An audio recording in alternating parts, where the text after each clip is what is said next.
Good evening. एक बार पुनः स्वागत लीग आईएएस में। जैसा कि आप लोगों का प्यार स्नेह को देखकर मुझे फिर से आप लोगों ने प्रेरित किया, तो पुनः कुछ टॉपिक को लेकर आपके सामने फिर आया हूं। कल जो हमने क्वेश्चन लाए थे आपके सामने, तो उसमें क्वेश्चन नंबर फर्स्ट में थोड़ा सा सिली मिस्टेक था और बाकी उसमें हमने करेक्शन कर दिया था। तो क्वेश्चनों को ऐसे ही सीरीज में देखेंगे। तो आज थोड़ा सा इकोनॉमी के अलावा हम दूसरी बात करते हैं कि लीग आईएएस में दूसरी चीज़ आपको क्या मिलेगी, उसकी भी बात करते हैं। आज पढ़ेंगे हम पार्थिव विकिरण वगैरह, ठीक है। तो पृथ्वी की गर्म होने की प्रक्रिया, तो क्या है आज का टॉपिक देखो। तो इसको हम जानते हैं, वैसे तो इसका लेना देना होता है तापमान से, टेम्परेचर से। अब तापमान से ही यहाँ से कॉन्सेप्ट खुल जाते हैं आपके। दो तीन चीज़ें हम पढ़ेंगे जिनसे कि जो है डायरेक्ट प्रश्न पूछ रहा है। एक तो पूछ रहा है सौर विकिरण क्या है, क्या है सौर विकिरण यानी सोलर रेडिएशन। दूसरा पूछ रहा है पार्थिव विकिरण क्या है, पार्थिव विकिरण टेरेस्ट्रियल रेडिएशन। और तीसरी चीज पूछता है ऊष्मा बजट, हीट बजट क्या है, ऊष्मा बजट। और फोर्थ चीज पूछ रहा है यहाँ पर ग्लोबल वार्मिंग, और ग्लोबल वार्मिंग से ही जुड़ता है संबंध जलवायु परिवर्तन, क्लाइमेट चेंज। और थोड़ी सी एक चर्चा आज हम ये भी करेंगे कि भाई ग्लोबल वार्मिंग तो सबने जान रखा है, तो आखिर ग्लोबल कूलिंग की अवधारणा क्या होती है। तो इन 4-5 बिंदुओं को आज हम क्या करते हैं, डिस्कस करने की कोशिश करते हैं।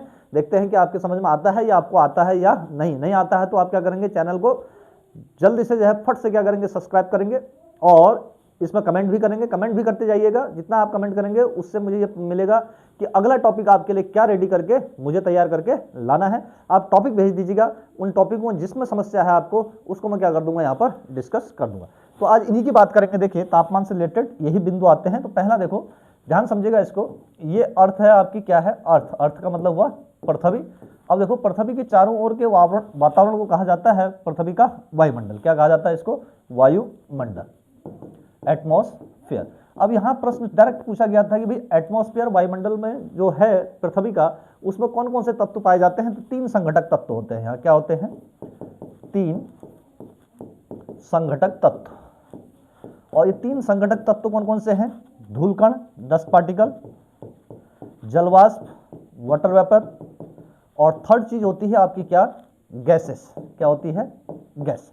इन 3 तत्वों से ही क्या है, पृथ्वी की वायुमंडल बनी हुई। अब ये प्रश्न पूछा जाता है कि भाई पृथ्वी की वायुमंडल कहां तक है। तो जहां तक पृथ्वी का गुरुत्व प्रभाव बना रहता है वहां तक पृथ्वी का क्या कहते हैं, हम वायुमंडल कहते हैं।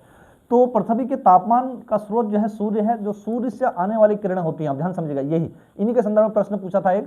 तो इन्हें कहते हैं सौर विकिरण। क्या कहा जाता है इसको, सौर विकिरण यानी सोलर रेडिएशन के नाम से जानते हैं सौर विकिरण। जो सौर विकिरण होती है ये होता है लघु तरंग।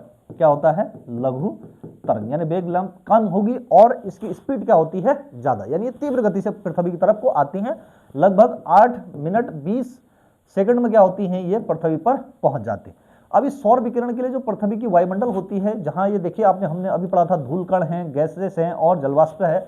ये क्या करता है, कुछ गैसों का डायरेक्ट क्या कर देता है, ध्यान समझिएगा, कि सीधे सीधे से क्या कर देता है, परावर्तन।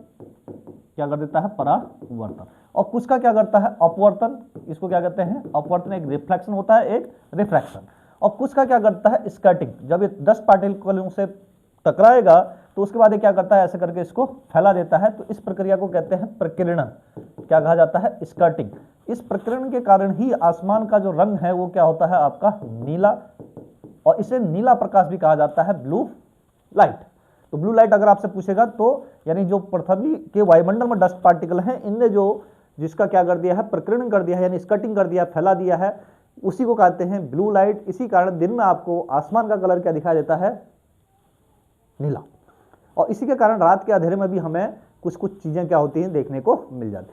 क्या इस सौर विकिरण से पृथ्वी जो है गर्म हुई, नहीं होती है। अब देखो जो सूर्य द्वारा जो एनर्जी, जो वेव्स आ रही हैं, ये सौर रेडिएशन जो पृथ्वी द्वारा जो अवशोषित की गई हैं उसको कहते हैं सूर्यातप। ये भी पूछा गया है, क्या कहते हैं इसको, सूर्यातप। सूर्यातप का मतलब होता है इंसोलेशन। इंसोलेशन का मतलब पृथ्वी द्वारा अवशोषित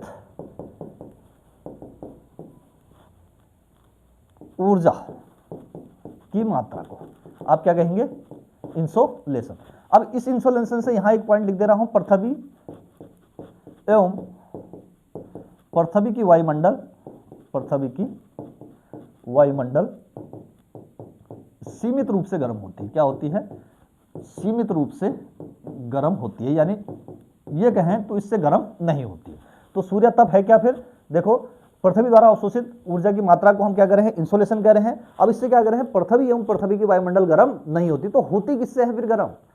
जब सूर्य किरणें आई गई हैं तो गर्म किससे होती है? सूर्य तप से नहीं, इंसोलेशन से नहीं होती हैं। तो पृथ्वी क्या करती है? जितनी ऊर्जा को अवशोषित किया था उतनी ही ऊर्जा को क्या कर देती है? ये परावर्तित कर देती है। तो इसको कहा जाता है आपका पार्थिव विकिरण। क्या कहते हैं इसको? पार्थिव विकिरण। अब ये पार्थिव शब्द आ रहा है, देखो पार्थिव का मतलब होता है पृथ्वी का पर्यायवाची शब्द। ये पार्थिव का क्यों यूज हो रहा है? पृथ्वी ने जो है जो एमिशन रेडिएशन कर रखी है, ये रेडिएशन को जो है एमिट कर रखा है या परावर्तित कर दिया है, तो इसको इसलिए शब्द क्या कहा जा रहा है? पार्थिव विकिरण। तो पार्थिव विकिरण क्या होता है? ये दीर्घ तरंग के रूप में होता है। क्या होता है? दीर्घ तरंग। दीर्घ तरंग का मतलब लॉन्ग वेव। तो इसमें क्या होता है? वेवलेंथ ज्यादा हो जाएगी और स्पीड क्या हो जाती है? कम हो जाती है।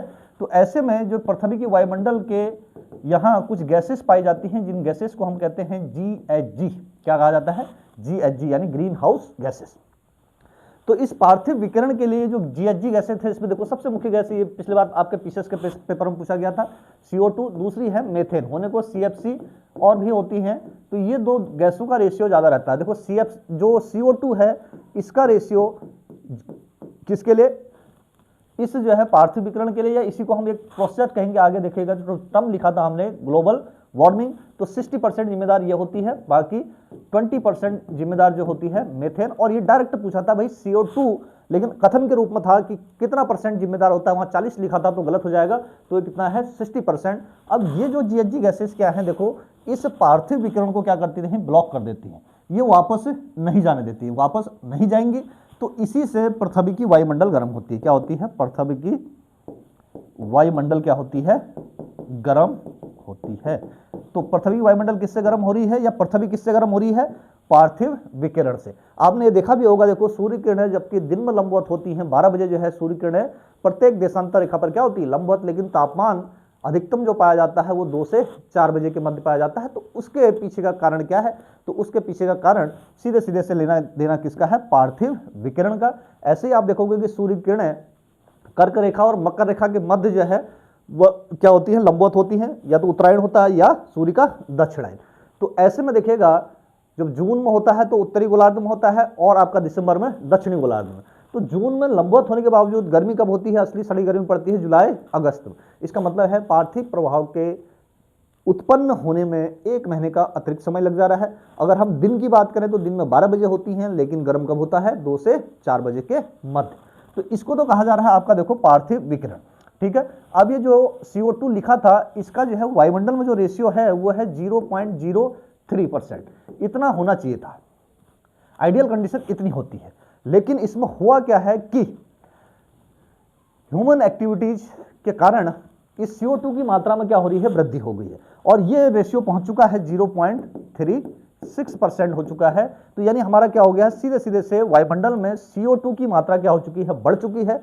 जब CO2 की मात्रा बढ़ेगी तो पार्थिव विकिरण के प्रभाव में क्या होगा? वृद्धि होगी, और पार्थिव विकिरण के प्रभाव में वृद्धि ही तापमान का बढ़ना कहलाएगा, और जब तापमान बढ़ जाएगा तो इसको कहते हैं ग्लोबल वार्मिंग। अब अगला टर्म ग्लोबल वार्मिंग कैसे यूज किया जाता है, या इसी को कहते हैं ग्रीन हाउस प्रभाव भी। क्या कहा जाता है? देखो ग्रीन हाउस प्रभाव। अब ग्रीन हाउस प्रभाव का लेना देना क्या था? है पृथ्वी से ही, लेकिन इसको एक एग्जांपल से समझा गया। एग्जांपल क्या था? जैसे ये ले लिया हमने, क्या? कांच का घर। ठीक है। अब ये कांच का घर क्या करता है? देखो सूर्य से आने वाले किरणों के लिए पारदर्शक का कार्य करेगा। क्या करता है? पारदर्शक, ट्रांसपेरेंट होता है, यानी ये सन रेज को क्या करता है? अपने अंदर आने देता है। फिर क्या है? जैसे ही इसे टक्कर के बाद ये वापस आती है तो ये जो ग्लास है इसको क्या कर देता है? अपारदर्शक, इसको वापस बाहर नहीं जाने देता है। तो सेम चीज हमने क्या पढ़ी था? पृथ्वी का पढ़ा था। देखो ये जो सूर्य की किरणें आ रही थी, सोलर रेडिएशन। अब जो पृथ्वी ने जो एब्जॉर्ब की, देखो सूर्य किरणों को आने दिया वायुमंडल ने, ये वाला। ठीक है। तो इन्हीं को क्या कह रहे थे आप? सौर विकिरण। क्या कह रहे थे? सौर विकिरण, सोलर रेडिएशन। और पृथ्वी ने जो एब्जॉर्ब की उसी को क्या कह रहे हैं? इंसोलेशन, सूर्य तप।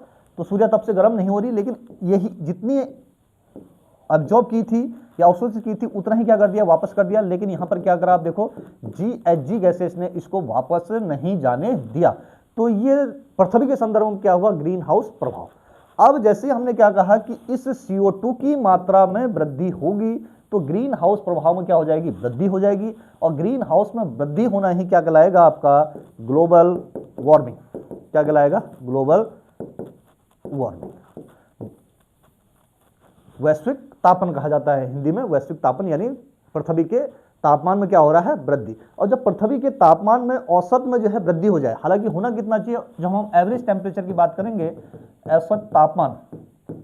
अब कुछ समय बाद मैं क्या करूंगा, इसकी जो है रैंडम को है आपके लिए क्या लाऊंगा, सीरीज लाऊंगा कि एक टॉपिक को जो है, जैसे जलवायु विज्ञान पढ़ना है तो जलवायु विज्ञान पढ़ लेंगे, या आपको जो है ओशनोग्राफी पढ़नी है ओशनोग्राफी शुरू कर देंगे, या आपको जियोमॉर्फोलॉजी पढ़नी है तो जियोमॉर्फोलॉजी, तो उसका एक क्या लाएंगे, पहले सीरीज लाएंगे। लेकिन तब तक पहले आप क्या करिए, उसको सब्सक्राइब करते जाओ, और मुझे उससे क्या होगी, ऊर्जा मिलेगी, और मैं आपको जो है इसमें पूरा का पूरा ज्योग्राफी और इकोनॉमी जो उत्तराखंड PCS में पूछे जा रहे हैं, यूके SSC में पूछे जा रहे हैं, या इवन दैट UPSC में पूछा जा रहा होगा, वहां तक आपका प्रीलिम्स की कहानी इन्हीं वीडियो से आपका कार्य हो जाएगा, बाहर क्वेश्चन कहीं नहीं जाएगा। तो पृथ्वी का औसत तापमान कितना होता है, 15 डिग्री, इतना होना चाहिए एवरेज। एवरेज का मतलब क्या है, शीतकाल भी हो गया इसमें, ग्रीष्मकाल भी, वर्षा भी, इसमें पोल भी शामिल हो गए हैं, इक्वेटर भी, सारे जितने भी जलवायु कटिबंध है सबका एवरेज ले रहे हैं तो 15। अब इस 15 डिग्री के तापमान में अगर वृद्धि हो रही है, ठीक है, 15 डिग्री से ऊपर को तापमान बढ़ेगा तो यही है जलवायु परिवर्तन, यानी क्लाइमेट में चेंज आ रहा है। और 15 डिग्री से तापमान नीचे की तरफ को भी जाएगा, यानी इसमें कमी आएगी, तो कमी भी क्या इंडिकेट करती है, ग्लोबल कूलिंग की अवधारणा को। किसको, ग्लोबल कूलिंग होगा। इसके बाद एक पहले ग्लोबल वार्मिंग होता है, तो ग्लोबल वार्मिंग के जस्ट बाद क्या होता है, ग्लोबल कूलिंग की अवधारणा आ जाएगी। इसका मतलब क्या होगा, जब तापमान बहुत ज़्यादा बढ़ गया तो ऐसे में क्या होगा, वाष्पीकरण जो है क्या होगा, बहुत ज़्यादा बढ़ना शुरू हो जाएगा। क्या हो जाएगा, वाष्पीकरण बहुत ज़्यादा बढ़ेगा। जब वाष्पीकरण बहुत ज़्यादा बढ़ेगा तो उसमें क्या होता है, कंडेंसेशन यानी संघनन की प्रक्रिया क्या हो जाती है, बहुत ज़्यादा बढ़नी शुरू होगी। कंडेंसेशन होगा तो ऐसे में क्या होता है, पूरी पृथ्वी जो है क्लाउडों से ढक जाती है।